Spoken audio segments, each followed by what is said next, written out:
এয়া চিকেন খিচাৰি নে চিকেন পোলাও আপোনালোকে ক'বচোন, কিন্তু খাবলৈ বহুত বেছি টেষ্টি আছিল। মানে কথাটো হ'ল এইকেইদিন মোৰ ইমান বেছি চিকেন পোলাও খাবলৈ মন গৈ আছিল।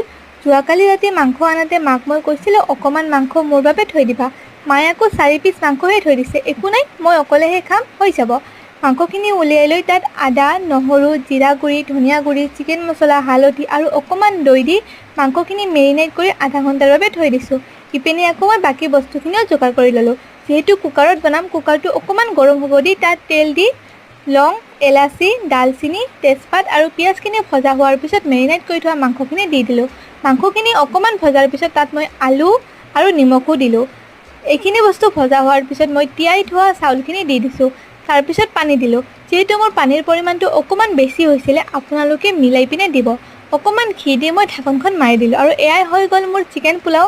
কিন্তু দেখিবলৈ খিচাৰি হৈছে, উপায় নাই বাৰু, আজিলৈ আহিছোঁ।